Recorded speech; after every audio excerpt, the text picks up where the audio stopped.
6월 29일 한절 묵상의 하늘길교회 최낙승 목사입니다. 오늘 나눌 말씀은 시편 127편 2절입니다.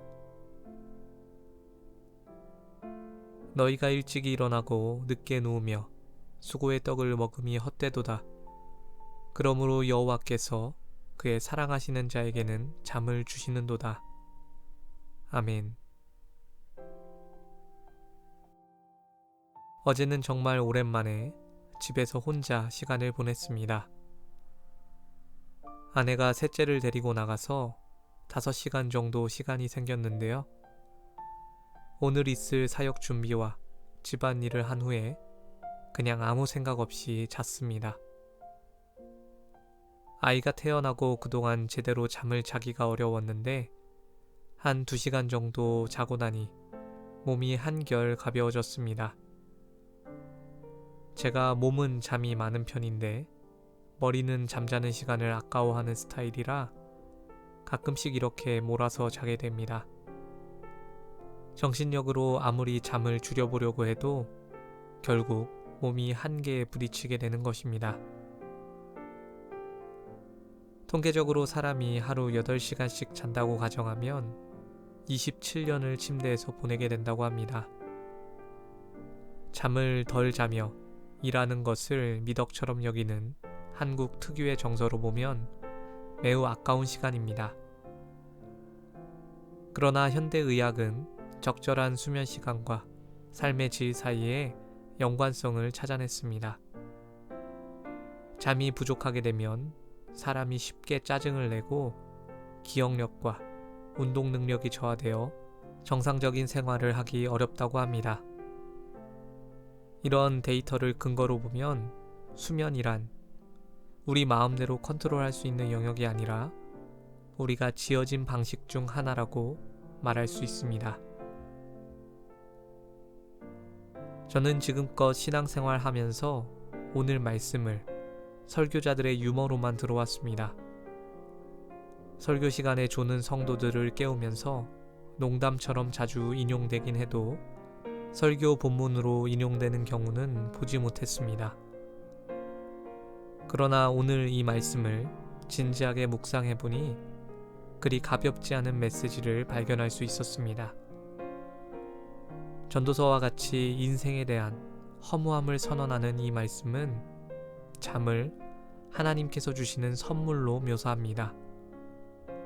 그리고 그 선물이 마치 우리의 인생의 수고로움을 보상하는 어떤 것처럼 말해주고 있는 것입니다.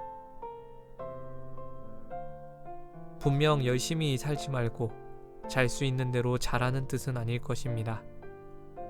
그렇다고 해서 평생 잠을 줄여가며 열심히만 살라는 의미도 아닐 것입니다.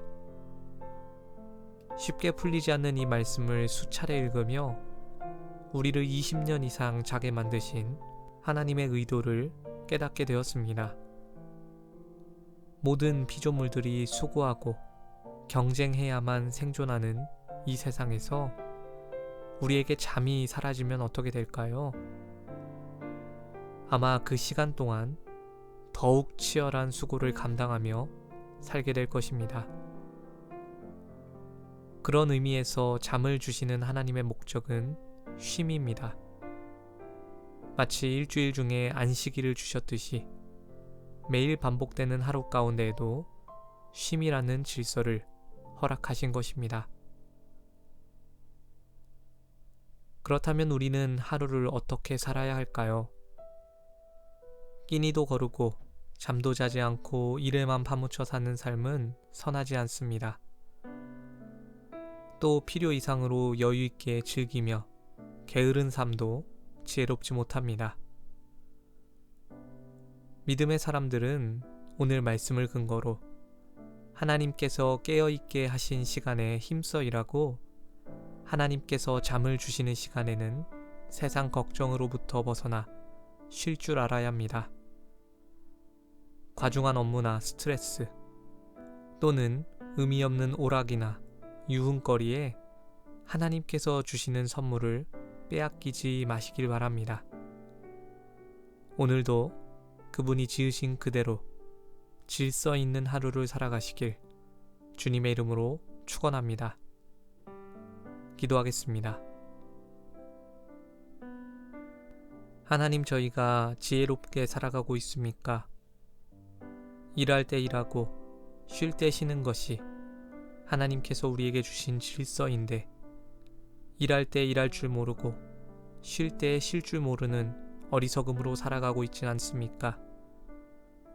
하나님께서 쉬게 하실 때도 세상 걱정에 파묻혀서 잠들지 못하는 경우도 있지 않습니까? 주님, 저희의 삶 가운데에 하나님의 질서를 회복시켜 주시고 하나님께서 만드신 그대로 건강하게 살게 하여 주시옵소서. 오늘 하루도 주님 믿는 사람답게 살아가길 소망합니다. 동행하여 주시고 인도하여 주시옵소서.